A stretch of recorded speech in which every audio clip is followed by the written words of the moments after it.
Hey, I'm Eric, and I'm one of the contributors to a project called Sequin. In this video, we're going to show you how to capture changes from your database to trigger ingest events and functions. It's a really powerful capability so that anytime a record is created, updated, or deleted in your database, it can trigger the functions and workflows you have built in Ingest. In this video, we're going to show you how to set up Ingest with Sequin so that anytime a new user signs up, you'll trigger a function to send them a welcome email.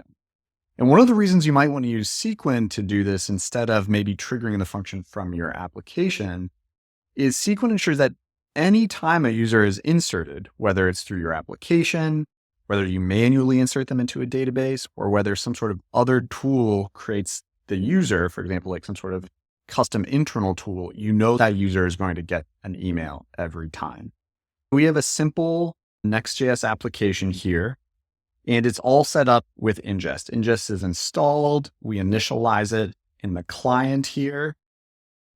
And then we created a very simple ingest function that mocks up the idea of sending a user a welcome email. So you could write more of a function here, but for the purposes of this video, it's really just going to return a welcome email sent to statement. And this function is going to be triggered anytime a webhook / users.insert event is fired. And then we register that function with ingest in the route.ts file. Now, this is all running in my development environment.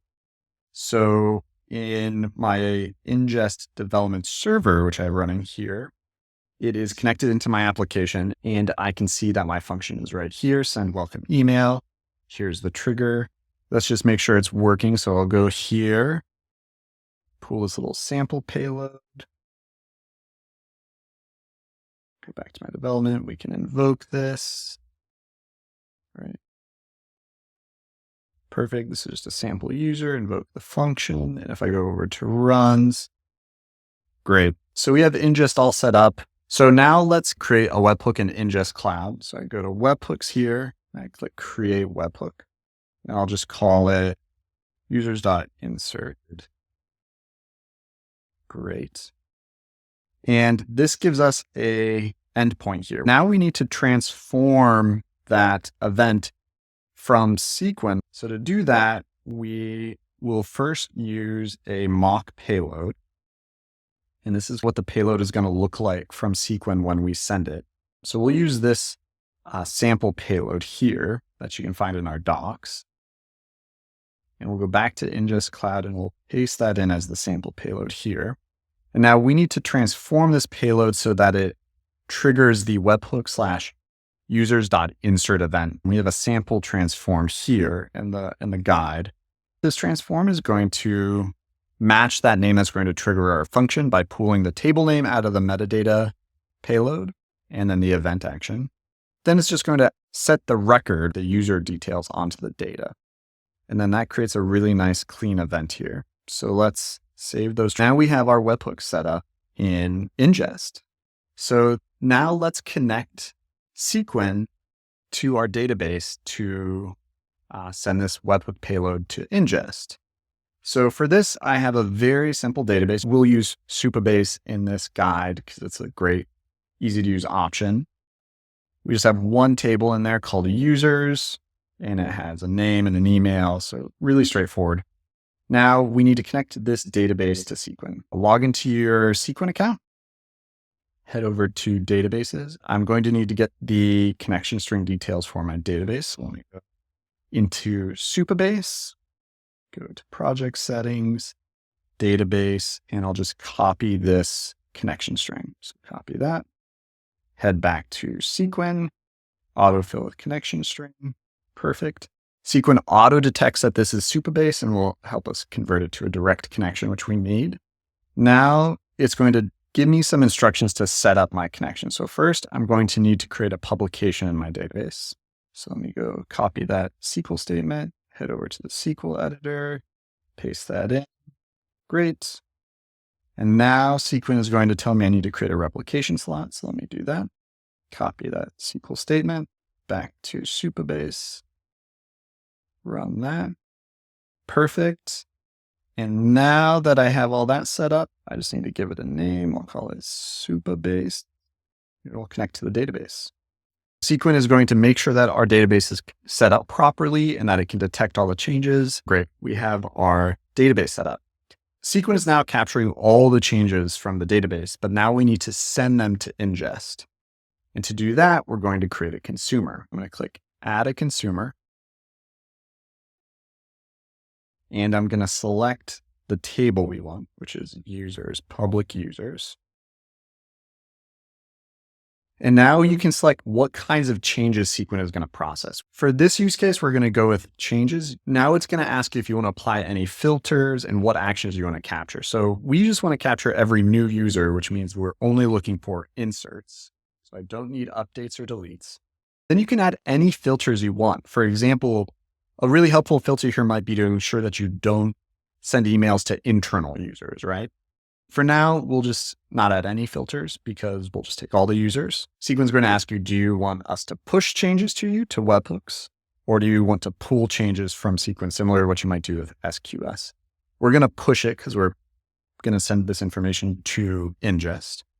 We'll give the consumer a name, so we'll call it new user consumer. And now we need to create a new endpoint. This is going to be Inngest.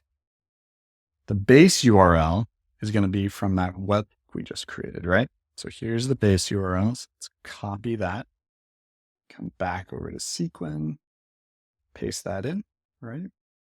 We don't need to send any headers. And right now, Inngest doesn't require any authentication. So we just need to get that URL there and we can create the consumer. Great. So let's see it work end to end. I'm going to go into Supabase. I go to users. Let's insert a row. We'll use me as an example. Eric Goldman. My email is eric@sequinstream.com. Feel free to email me if you have any questions. We'll save that. Boom. We have a new user. We can see the consumer is now healthy. If we look what happened, we processed one message. I can look over on trace and see that a user was created with ID 2. That was me. We replicated it, ingested it, and delivered it to the endpoint, and it was acknowledged by Inngest. So now if we go to Inngest Cloud, we have webhooks user insert. We just received it 1 minute ago. And if I go into that log, we can see it came through. There I am. Now let's make sure it triggers our function as we intended. So we'll click the send to dev server button and it will push it over to that dev server. And if I go into the dev server and go to runs, we'll see that it came through. If I click the run, there it is. It processed it and it returned welcome email sent to Eric, just as our function is defined to do. So that's how Sequin works with Inngest. It's as simple as connecting Sequin to your database, defining what kind of events you want to send to Inngest, and then connecting it to that webhook endpoint. And then the rest is taken care of for you. What's really unique about Sequin is we ensure that every change in your database will trigger an event in Inngest. We promise exactly once processing. We also guarantee that every insert, update, and delete will be captured. So it's a very robust, reliable system, and it can scale as to whatever volume your Postgres database can handle. So if your Postgres database can handle the changes, Sequin will ensure that it's delivered to Inngest, and you get really helpful observability end to end. Inngest has great observability on their end, and Sequin adds really nice observability for your database events that are coming off of it. So give it a try. It's one of the easiest ways to trigger async side effects off of your database and then build powerful workflows, side effects, fan outs, you name it. If you have any questions, shoot me a note. If you want to learn more about how we did this and really step through it, we have a full written guide and we'll be around and happy to help if you need anything. Just send us a note. Okay. Thanks so much.